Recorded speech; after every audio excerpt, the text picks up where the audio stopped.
friends forever.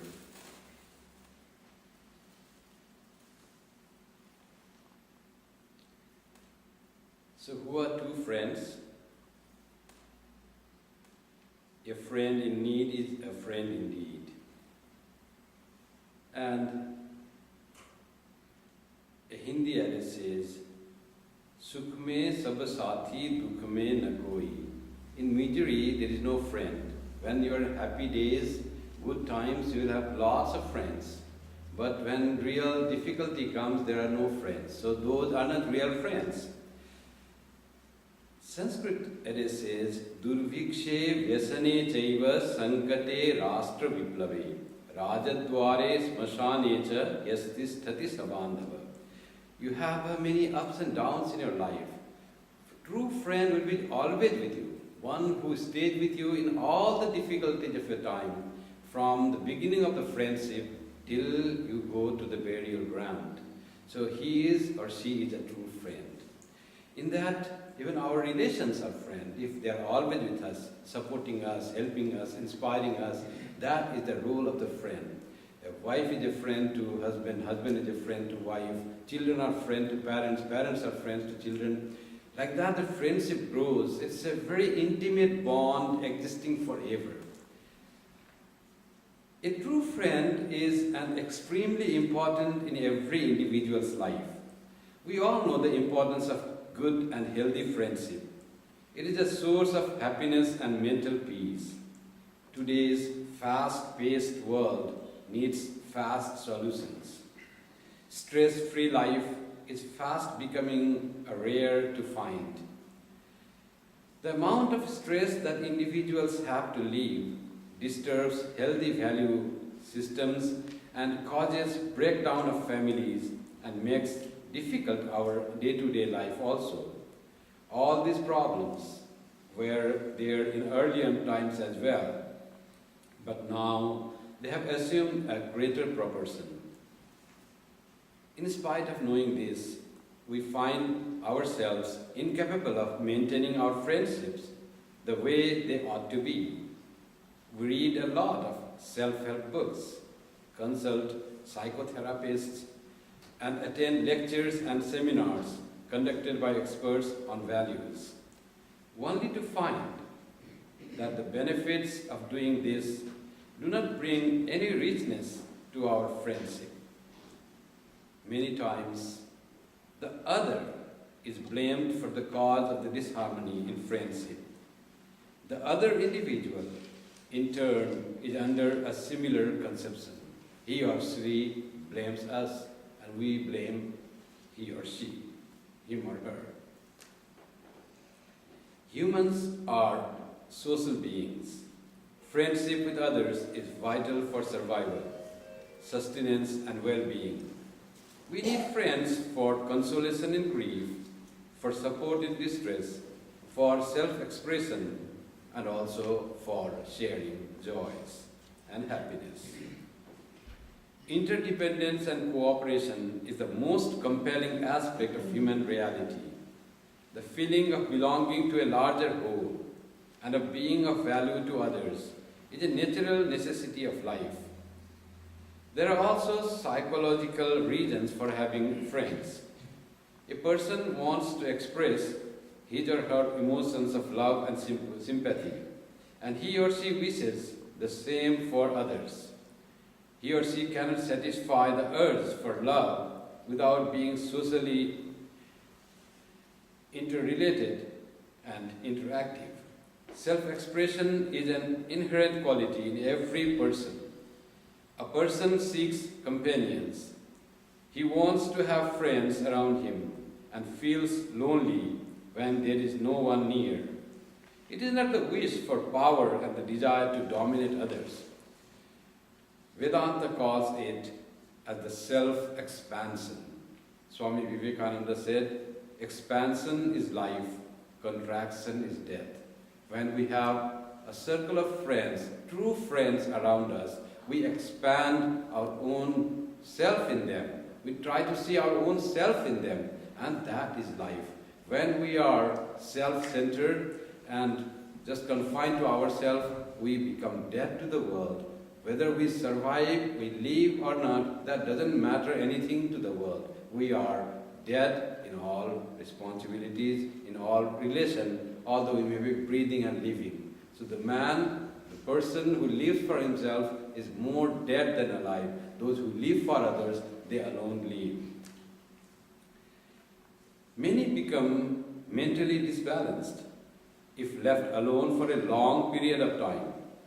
When a person cannot have friends or companions and is forced to live in isolation or in solitary confinement, he tends to become abnormal, if not insane.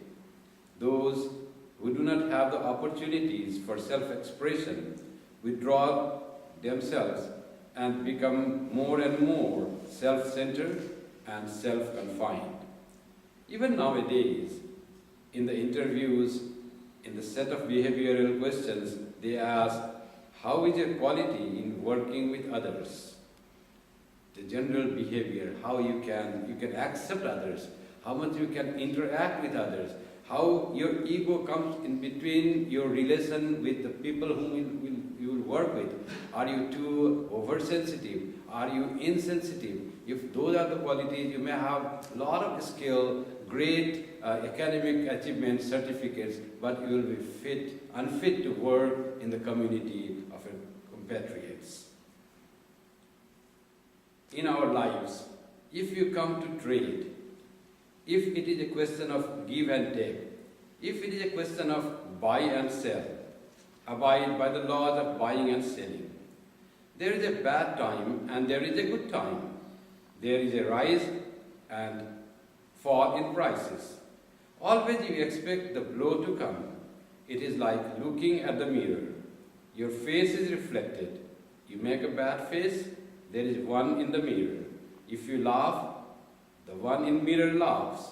There is buying and selling, giving and taking. That's how our relation with the society comes up. Swami Vivekananda, for example, had many arguments with his brother disciples. We just heard how there was a great friendship, true enduring friendship within the community of brotherhood of Swami Vivekananda's monastic brothers. And what a difficult time they went through, but they were all true friends because what bound them together? What made them so great friends?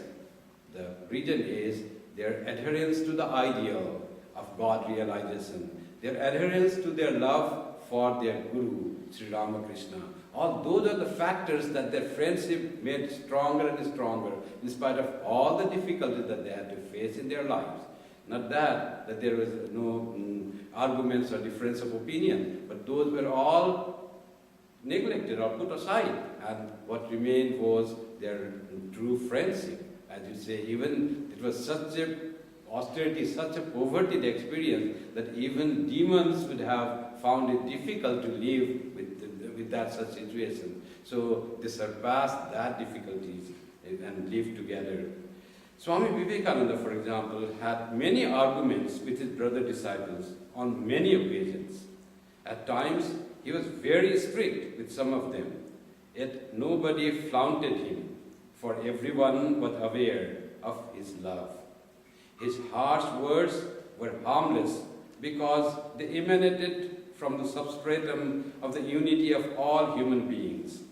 The friendship he had with his brother disciples was never altered, even in the face of temporary crisis and clashes. Sri Ramakrishna also scolded his disciples, sometimes reprimanded them with sternness, but their sweet relation remained intact. Rather, such corrective action only reinforced their friendship.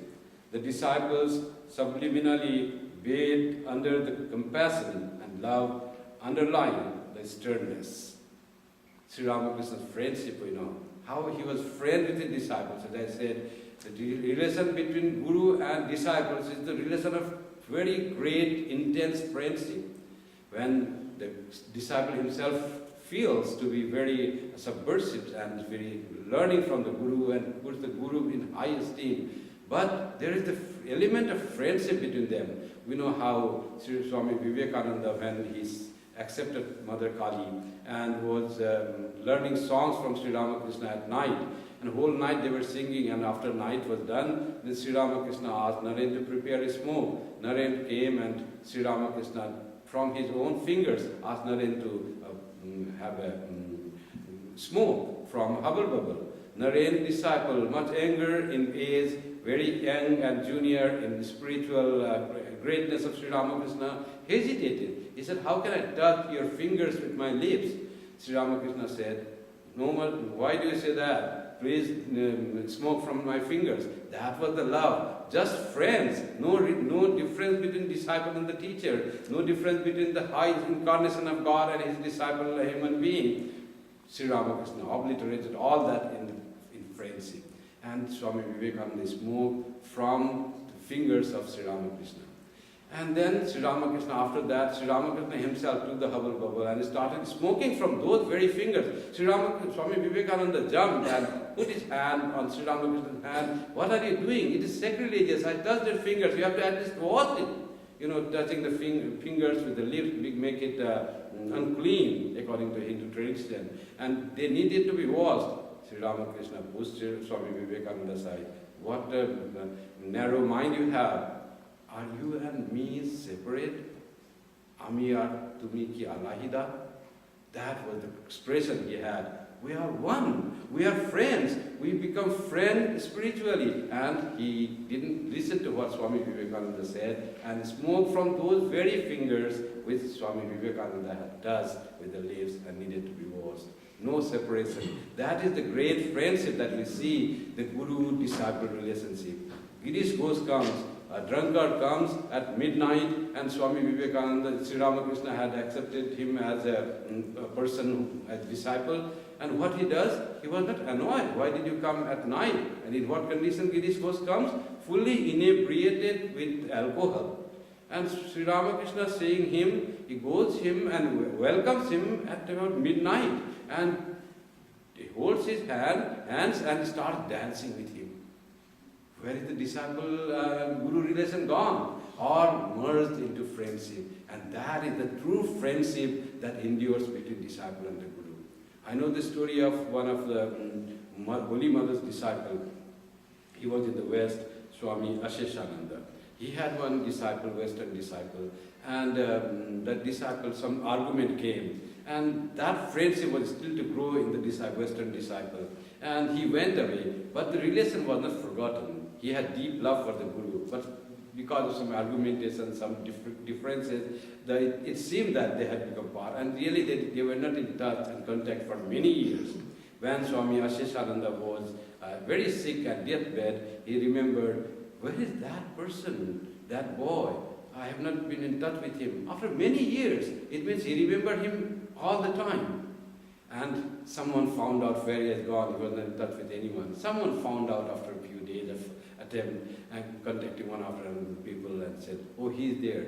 Can you ask him to send him word to come here?" He was in some different city. He got the information, "Swami, your Guru remembers you." He forgot everything that went in between them. The friendship between the teacher and the disciple broke away all the obstacles in their way. He ran by the very next flight and came to see Swami Asheshanandaji.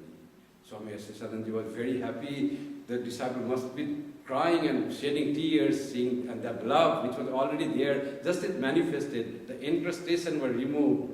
And Swami Asheshanandaji said, "Can you change my shirt?" He was on the bed. And the disciple changed the shirt, very happy to be able to serve his teacher after such a long time. Came out and said, "You see, it was very nice that Swamiji remembered and I could serve him, that he wanted to change the shirt and I changed him."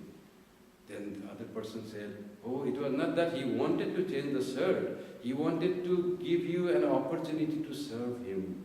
"How do you say that?" "Because just few minutes ago I changed his shirt." So that is the relation between Guru and teacher, a relation of true friendship, never ending.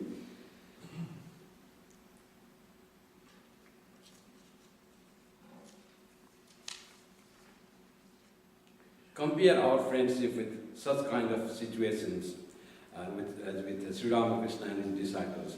Unripe ego attacks us so quickly to judge the other person's hatred, jealousy, and all those shad ripus or six internal enemies we can easily view in other. We are so quick to react. But when Sri Ramakrishna or Swami Vivekananda dealt with devotees and friends, they were aware of the divine nature of all human beings. They were having clear idea about their self-image and purity and divinity of the soul. They perceived that in every individual they came across with. According to Swami Vivekananda, attachment is the sole source of all our pleasures now. We are attached to our friends, to our relatives. We are attached to our intellectual and spiritual works. We are attached to external objects so that we get pleasure from them. What again brings misery but this very attachment? We have to detach ourselves to earn joy. If only we had power to detach ourselves at will, there would not be any misery.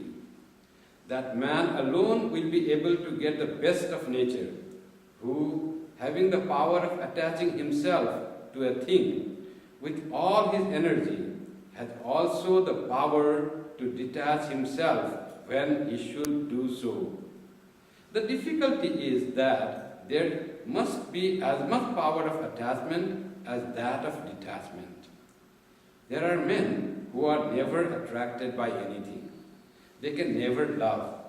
They are hard-hearted and apathetic. They escape most of the miseries of life. But the wall never feels misery. The wall never loves. It is never hurt, but it is the wall after all. Surely it is better to be attached and caught than to be a wall.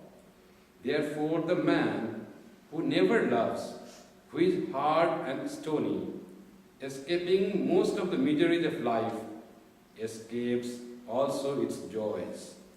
We do not want that. That is weakness. That is death. That soul has not been awakened, that never feels weakness, never feels misery. That is a callous state. We do not want that. Sri Krishna has defined friendship, a sacred bond of life, by depicting his friendship with his childhood friend Sudama. During the days of Gurukul, student life, Sri Krishna and Sudama had become good friends. And with time, Sudama went to Mathura and settled there, worshipped God, and his family survived on the charity he got from the villagers. His poverty increased with time. Thus his wife advised him to go to his friend Sri Krishna and ask for help, for he had become the king of Dwaraka. Sudama didn't agree, but seeing his family's miserable life, he agreed to it. His wife gave him a tiny bag of rice. She had just begged it from her neighbor.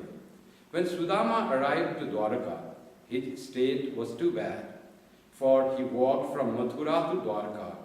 His feet got swollen, covered with mud, and pricked with blades of grass, coarse clothes and feeble body. On the gates of Dwaraka, he told the guards to inform Sri Krishna that his childhood friend Sudama had come to meet him. Though guards didn't believe, but they still informed Sri Krishna of his arrival. As Sri Krishna heard this message, he ran towards the gate of the palace and hugged Sudama. On seeing his friend in that pitiful state, Sri Krishna's tears rolled down. He welcomed Sudama with full respect and requested him to spend some time in Dwaraka with him. Sri Krishna gave a special treatment to Sudama and respected him in every manner. Sri Krishna knew that Sudama hid the bag of rice his wife gave as a gesture for Sri Krishna in order to avoid humiliation of being poor. Sri Krishna snatched it from Sudama and accepted it with pleasure. Sudama left for Mathura, but regretted, for he couldn't ask Krishna for help. On reaching Mathura, he was astonished to know that Sri Krishna had blessed him with tons of wealth without even asking for it. Sri Krishna had depicted it clearly that wealth and status never decide the fate of a relation. Friendship, when done, should be carried on with love, care and respect. He even proved the proverb, a friend in need is a friend indeed. Sudama is an example of true friendship because he had entrusted himself to Sri Krishna with full love. Though his condition was very poor,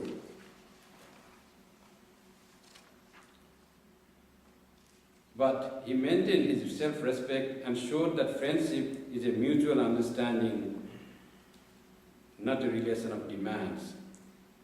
Selfish nature disturbs interpersonal relationships. Demanding breaks the friendship.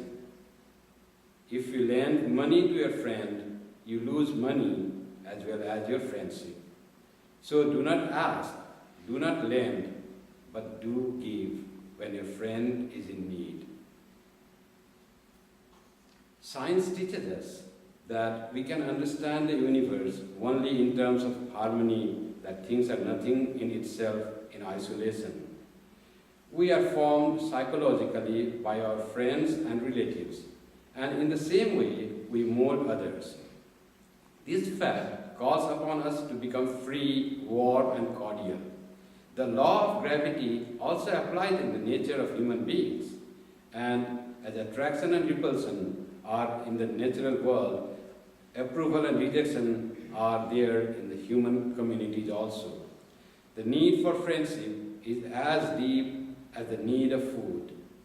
When we are accepted, appreciated, and needed by those who know all about us and like us anyway, we get the first taste of peace and self-satisfaction. Devoid of friendship, a person becomes irrelevant in this society, community, family, and the world, running from loneliness to loneliness.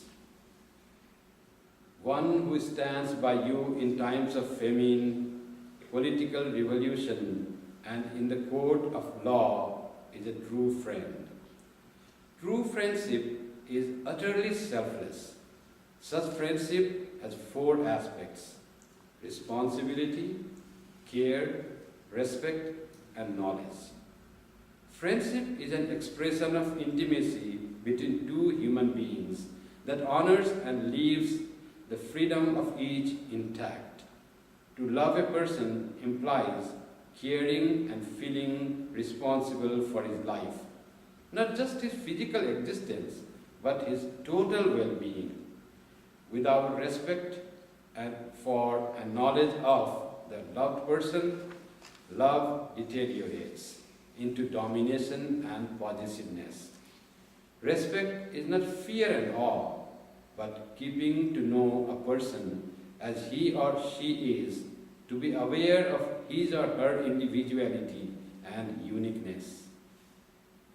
True friendship is marked by mutual tolerance. Tolerance that is loving, not grudging. Tolerance is the positive effort to understand another's beliefs, practices, and habits without necessarily sharing or accepting them. In true friendship, there is no place for fear. Fear comes when there is a selfish motive, in the presence of which no friendship can grow. A true friend will always trust you. You won't have to prove yourself to him in order to hold his loyal friendship. A true friend will never say anything behind your back that he would not say to you in person.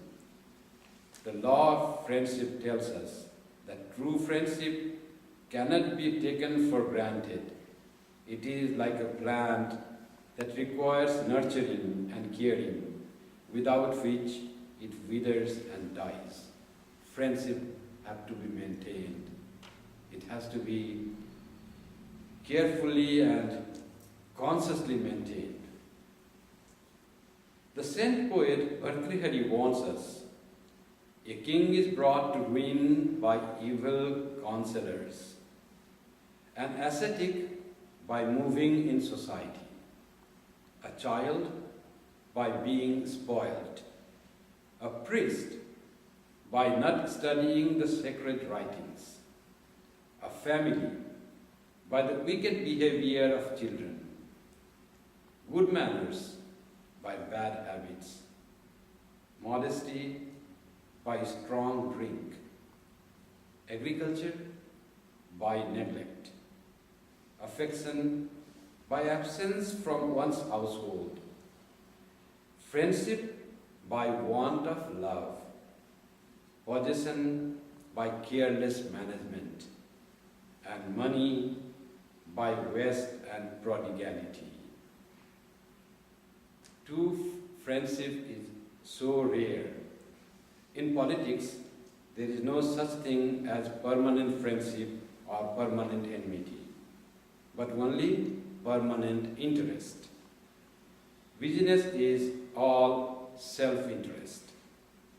In social exchanges, friendship is a matter of convenience. So it is said that there are three kinds of friends: best friends, guest friends, and best friends. Mark Twain aptly said, if you pick up a starving dog and make him prosperous, he will not bite you. This is the principal difference between a dog and a man. Ishwar Chandra Vidyasagar was so helpful to everyone.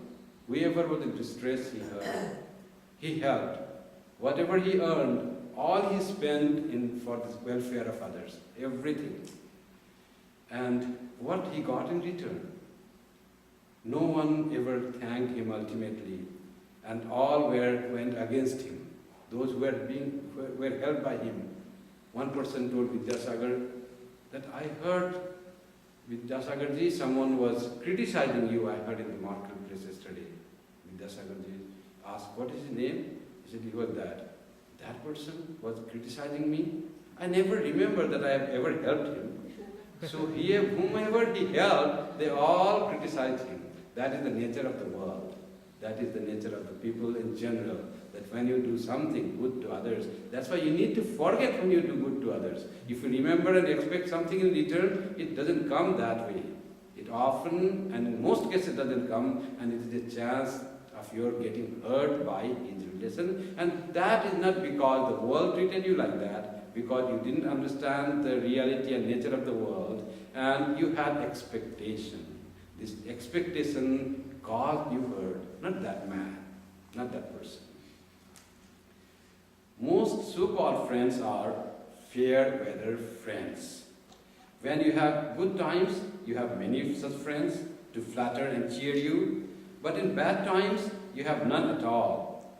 Some so-called friends dominate you, exploit you, manipulate you, and some cling to you and use you. It is not so easy to find a true friend. Swami Vivekananda says, in happiness, in misery, in famine, in pain, in the grave, in heaven, or in hell, who never gives me up is my friend. Is such friendship a joke? A man may have salvation through such friendship that brings salvation if we can love like that.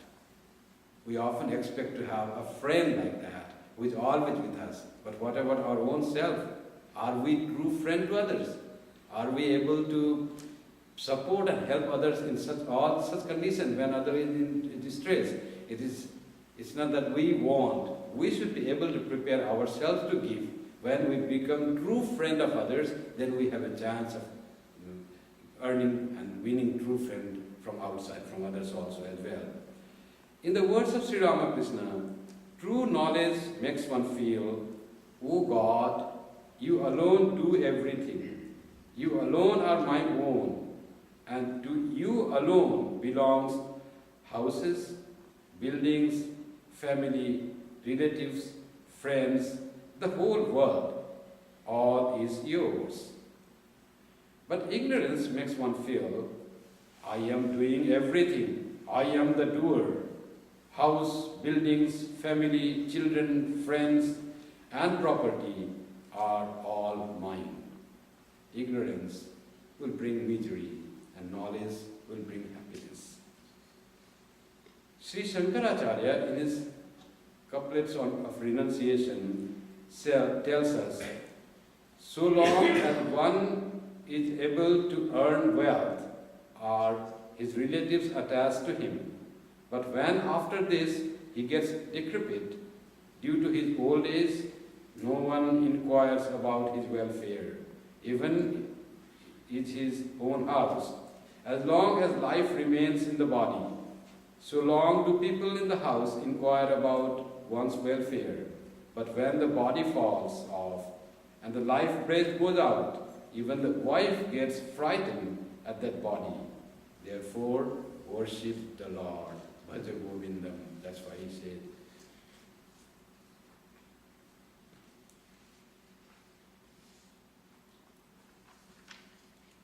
Sri Krishna says, brothers, wives, fathers and friends, who were very near and dear to the heart, are all instantly alienated and turned into foes by even an insignificant sum of money. Even the least amount of money upsets them and inflames their anger, so that they immediately part company, and all at once, abandoning cordiality, they rival and even kill one another. In extreme cases, the life is so selfish, so it's not easy to get the true friend. It is not easy to become the true friend. It requires a lot of purity of the heart, a lot of feeling of love for another person, and a preparedness to sacrifice our own things for the sake of others. Who is the true friend? Sri Krishna says, your own mind is the true friend. And also, paradoxically, it is a true enemy also. What type of mind is true friend? One, the mind which is under your control is a true friend. The mind which controls you is a real and great enemy. Be aware of it, says Sri Krishna. Oneself endowed with discriminative knowledge is the only friend. So-called friends and relatives are in reality the enemies of the aspirant, for being objects of his affection and attachment, they create bondage. Sri Ramakrishna says, when a man is seized with the spirit of intense renunciation, he regards the world as a deep well and his relatives as venomous cobras.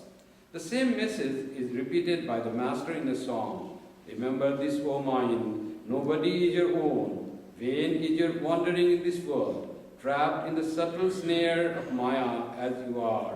Do not forget the Divine Mother's name. Only a day or two men honor you on earth as Lord and Master.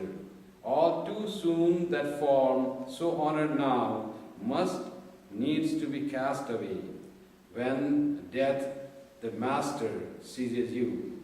Even your beloved wife, for whom, while yet you leave, you fret yourself almost to death, will not go with you then. She too will say farewell and shun your corpse as an evil thing. A true friend is a person who inspires us in the path of God, shields us from all vices and temptations, intercedes on our behalf to God, and prays for our spiritual welfare. On the other hand, the friend whose company makes us forget God and arouses in our midst worldly propensities can never be called a true friend, however pleasant or likable he may be. There is hardly anything more ruinous to the soul than the company of such a friend. The downfall of a person in all countries and all ages is caused by the company of such bad friends. Bad company is the breeding ground of all sins and vices. Tyaja durjana sangsargam bhaja sadhu samagamam. So keep away the bad company, keep the holy company. That's what the Shastras say. The wisdom of Vedanta says, never trust a friend who has not been tasted. The following story. The three friends of man beautifully describes who can be trusted as our true friend. In a small village, there lived a pious man, virtuous and honest. One day, he received a summons from the king to appear before him for judgment. The king was known for his eccentricity, unpredictability, and cruelty. The pious man became very much disturbed and afraid. He had never done anything wrong or unjust. So how could he receive a summons like this? He wondered. The pious man had three friends: his best friend, his next best friend, and his least intimate friend. He went to his best friend, explained his fear and distress to him, and asked him to come with him to the king's court. His best friend, standing inside the front door of his house, heard the whole matter and said, "I am afraid I cannot accompany you to the king's court. I can only say good luck to you, my friend." And he closed the door in his friend's face. The pious man became terribly disappointed to realize that one whom he had always regarded as his best friend would desert him and leave him out in the cold. He then went to see his next best friend, told him the whole problem, and made the same request to him. This friend said, "I know you to be a good man, and I could never imagine you're doing anything wrong. I will accompany you up to the palace gate, but I do not intend to enter the palace and stand before the king, because he is unpredictable and eccentric and may decide to put me in jail along with you." The pious man became disappointed for the second time. Sad at heart and disillusioned about human goodness, he went to his least intimate friend, from whom he never expected any help. When this third friend heard of his problem, he said to him, "I do know you to be an honest man, and also I am certain that you are incapable of doing anything wrong. Don't worry, my friend, but go home and come leisurely to the court of the king. I am going ahead to testify to the king about your honesty and goodness." The pious man was greatly surprised at this pledge of support from a friend to whom he had never paid much attention. The pious man in the story represents a human individual in distress, the king, death, and the summons, the call of death. The palace gate stands for the graveyard.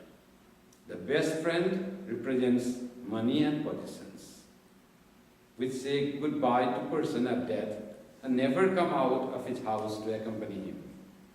The next best friend represents relatives and friends who accompany him only up to the graveyard and then leave his dead body there.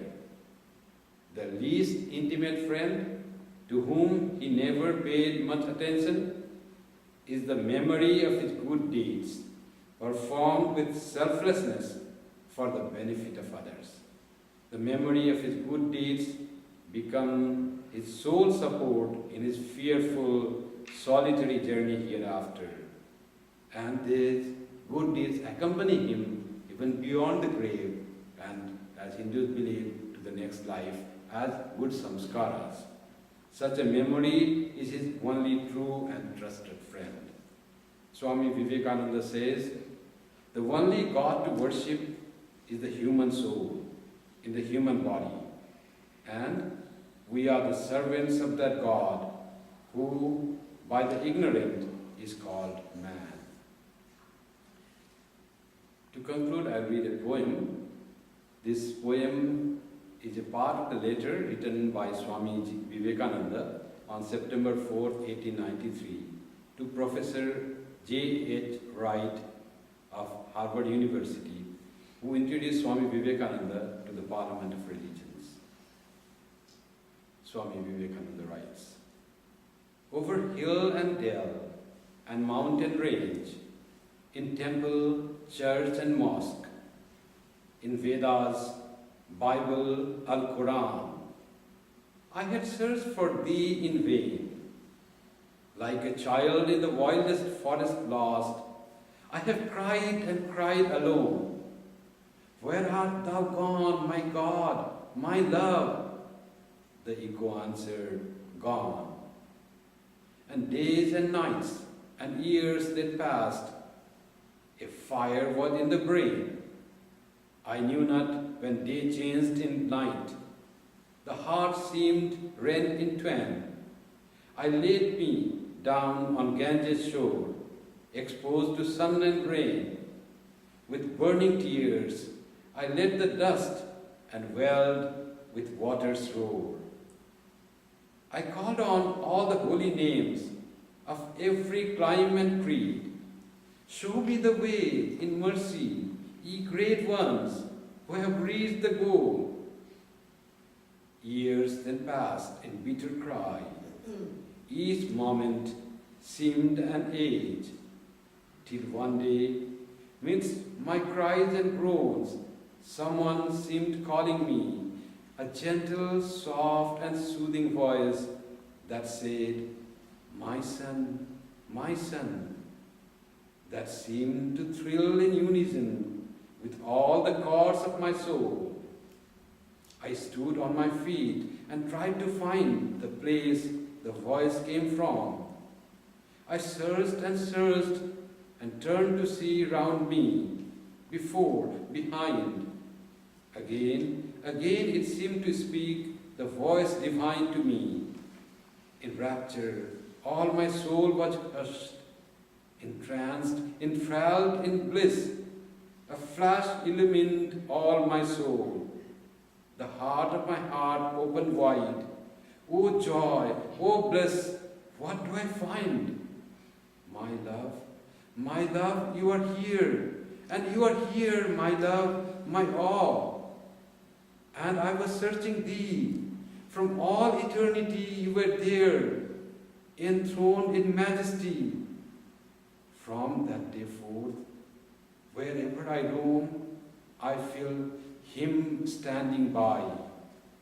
Over hill and dale, high mount and vale, far, far away and high, the moon's soft light, the stars so bright, the glorious orb of day, he shines in them.